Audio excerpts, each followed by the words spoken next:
విజయనగరం ఉగ్ర లింక్స్ కేసులో దర్యాప్తు కొనసాగుతుంది. వాళ్ళ సిరాజ్ సమీర్ ను పోలీసులు కస్టడీలోకి తీసుకున్నారు. విశాఖ జైల్లో రిమాండ్ ఖైదీలుగా ఉన్న సిరాజ్ సమీర్ ను విజయనగరం పోలీసులు కస్టడీలోకి తీసుకున్నారు. మరోవైపు యాంటీ టెర్రరిస్ట్ స్క్వాడ్ విజయనగరం చేరుకుంది. ఉగ్ర కుట్రలపై ఎన్ఐఏ బృందాలు సమగ్ర దర్యాప్తు చేస్తున్నాయి.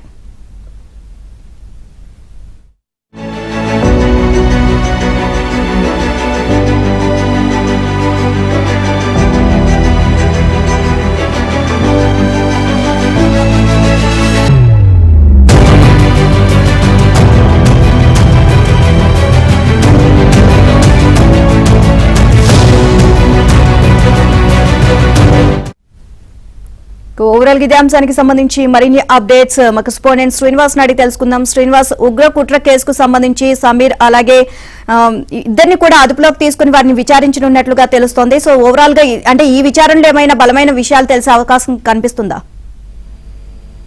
నీలిమా, సిరాజ్ సమీర్ A1 A2 గా ఉన్నారు ఈ ఉగ్ర లింకుల కేసులో. వీరిని పోలీస్ కస్టడీకి అప్పచెప్తూ నిన్న విజయనగరం కోర్టు తీర్పును వెలువరించడం జరిగింది. ఈ దశలో విజయనగరం చెందిన పోలీసులు విశాఖ సెంట్రల్ జైల్లో ఉన్నటువంటి A1 A2 సిరాజ్ సమీర్లను తమ ఆధీనంలోకి తీసుకోవడానికి బయలుదేరడం జరిగింది. మీరు చెప్పినట్టు వీరిరువురిని పోలీస్ కస్టడీలోకి తీసుకున్న వెంటనే ఆ సమగ్రమైనటువంటి సమాచారం వస్తుందని పోలీసులు భావిస్తున్నారు. ఎందుకోసం అంటే అసలు వీళ్ళు పేలుళ్లకు ఎక్కడెక్కడ కుట్ర పడినారు, వీళ్ళ ఆర్థిక మూలాలు ఏంటి, ఎవరెవరితో వీరికి లింకులు ఉన్నాయి, వీరిరువురు కాకుండా విజయనగరంలోను కానీ హైదరాబాద్ లోను కానీ ఇంకెవరైనా ఉన్నారా?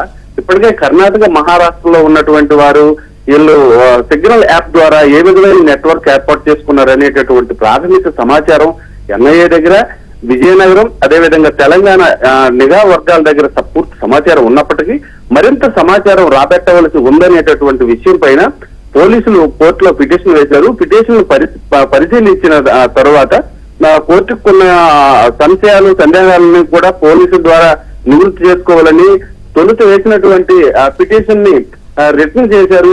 తర్వాత మళ్ళీ దాన్ని పోలీసులు పీపీ ద్వారా కోర్టుకు సమర్పించిన తర్వాత కోర్టు పీపీ తాలూకు వాదనలతో ఏకీభవించి 7 రోజులు కస్టడీకి పోలీసులకు అప్పగించడం జరిగింది. అయితే ఈ 7 రోజుల్లో కూడా నిందితులకు ఏ విధమైనటువంటి థర్డ్ డిగ్రీ అప్లై చేయకూడదనేది కూడా కోర్టు చాలా స్పష్టంగా చెప్పింది. వీళ్ళ తాలూకా దర్యాప్తు అయిన తర్వాత మళ్ళీ కోర్టులో ప్రొడ్యూస్ చేసి వారికి వైద్య పరీక్షలు నిర్వహించి అప్పుడు సెంట్రల్ జైలుకి అప్పగించాలని కూడా తమ తీర్పులో కోర్టు పేర్కోవడం జరిగింది. ఏది ఏమైనప్పటికీ సిరాజ్ సమీర్లు పోలీస్ కస్టడీలోకి వచ్చిన తరువాత పూర్తి సమాచారం వస్తుందని నిఘా వర్గాలు, ఏజెన్సీలు, విచారణ చేసే ఏజెన్సీలు, పోలీసులు భావిస్తున్నారు. వీరిని రహస్య ప్రదేశంలో విచారించడానికి కూడా పోలీసులు పూర్తి స్థాయిలో సిద్ధమయ్యారు. నీలిమ, థాంక్యూ శ్రీనివాస్.